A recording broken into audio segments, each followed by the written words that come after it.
ชะม้อยบ่นี่แต่ขี้เหงื่อ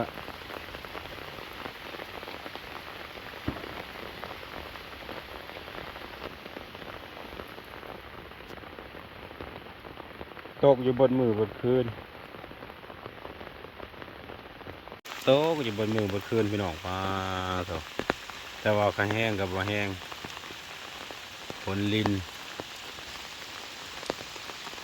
ใส่ข้าวสุกตกดีเรียวรอที่ได้ขุกสองหมูได้นะเดี๋ยวมาเช็คข้อมซื้อไม่ได้สองหมูจักเลยเนาะลุดไปซ้ป้าหมูหนึ่งเลย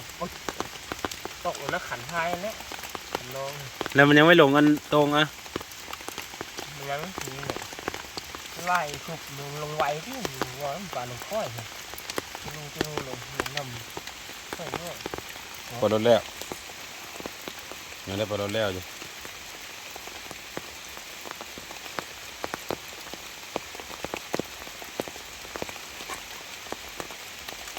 โถเห็นมันลูมันนะพี่เฮ้ย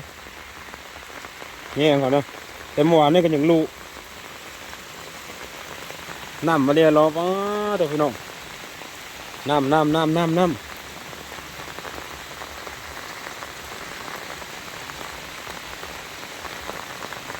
น้ำคักน้ำแน่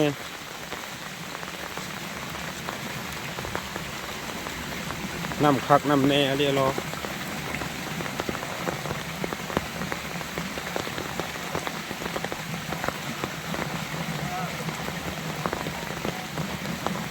หาดมาเลยมันจะอ๋อสัตว์ตรงต่างนะป้าโถโอ้งูโอ้งูป้าโถป้อนนี่ป้าโถพี่น้องเงินมาโขกเลยพ่อเจ้านะนี่อ๋อมันจีหื่นขันเอามาโขกกันมาโอ้พี่น้องป้าโถมานี่ป้าเจ๋วโอ้ฝนสีลงเลยเอาก็โถพี่น้องฝนหนักขนาดโถป่ายองยิงอยู่นั่นเก็บบ้างแน่ป้าโถขอตกอันนี้รอฝนก็ได้แต่ว่าขนอยแห้งกับบ่แห้ง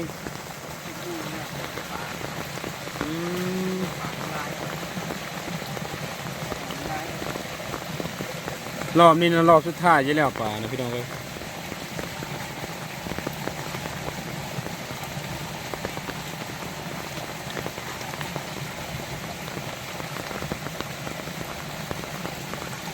ไงพี่น้องเขาจะฆ่าเลาะเบิ่งอันแถวหัวโตงนี่ก่อนปากคอมันบวมเบียมเมื่อกี้ก็ตกใหญ่นึงป่าขึ้นมาเล่นตีน้องคอมันคานพี่น้องก็ลองออกมาแต่ให้หน้ากำลังว่าสิไปกู้ยาเบิ้งนั่นพอบอกโอ้นี่ปืนขึ้นมาแต่ปากโตเติมน้ำเป็นน้ำป่าเป็นป่ารอบนี่นะพี่น้องมันมีป่าให้ลงเลยตัวลงเบิด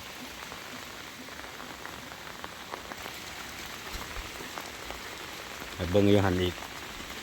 ยูหันในกระเตกน้ำเป็นสายจันพานมันมีปลา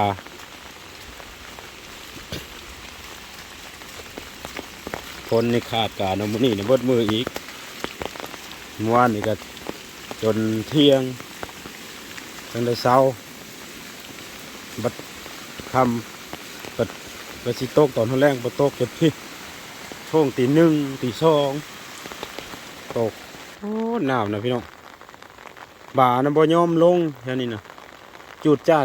ดขึ้น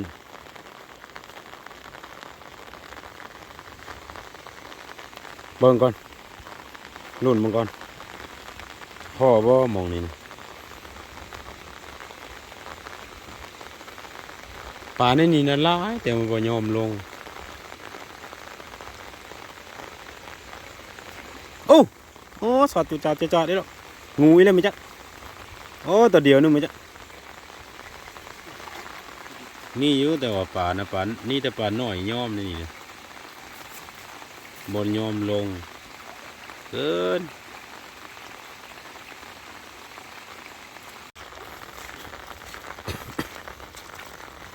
ที่จริงนะป่าแถวหัวนี่พี่น้องแต่ว่าเห็นนั่นได้มันบนยอมลง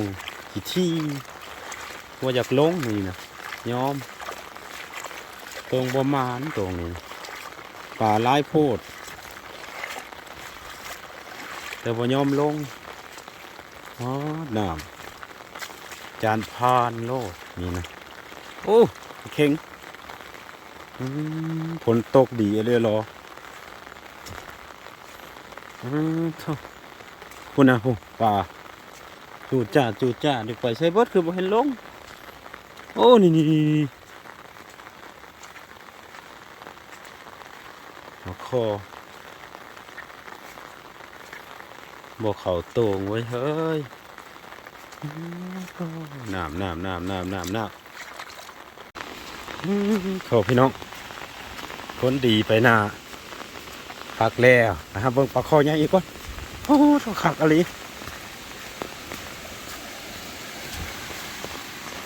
ช่วงตี 1 ตี 2เนาะเริ่มลงมาฝน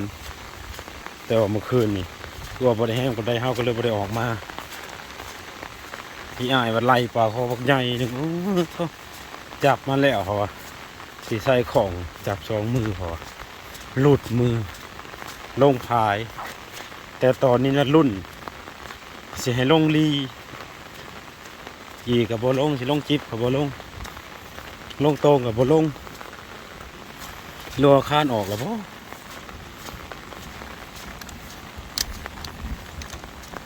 มีปลาดุกอยู่นี่นะมันหาดมันบ่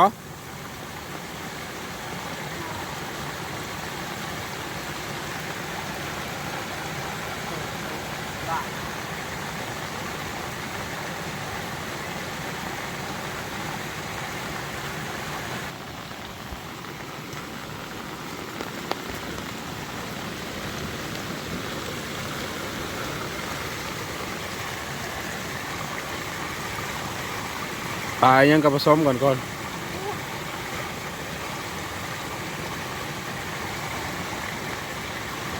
มีเห่าครับ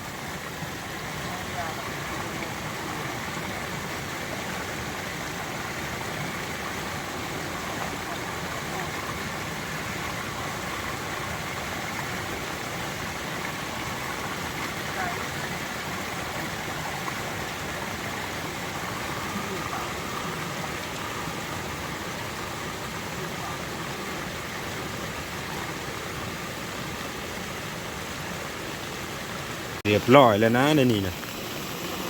ขาดแล้วในนี่นะเฮาอ่ะบนเรือสังเกตแต่น้ำพี่น้องว่าแห้งปะโท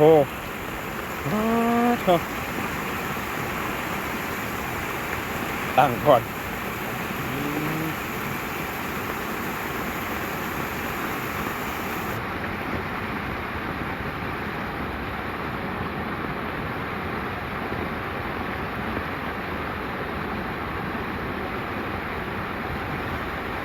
โอ้ดำแห้งอันนี้เฮ้ย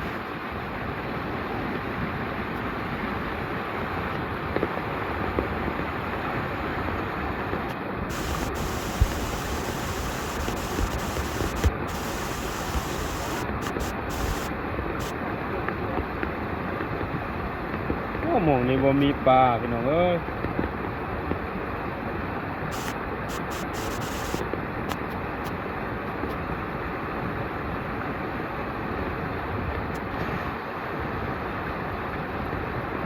น้ำก็ตกคักตกแน่ละคนนี่กัน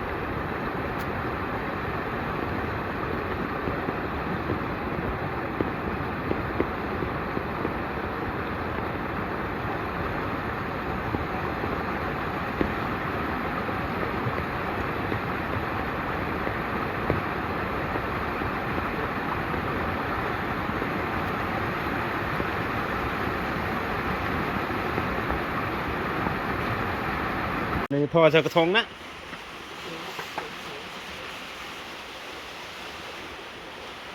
โ ปล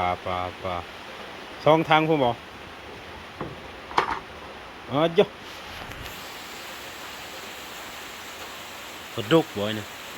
ก็กระดุกกัน ฮะ ก็คอกัน อืม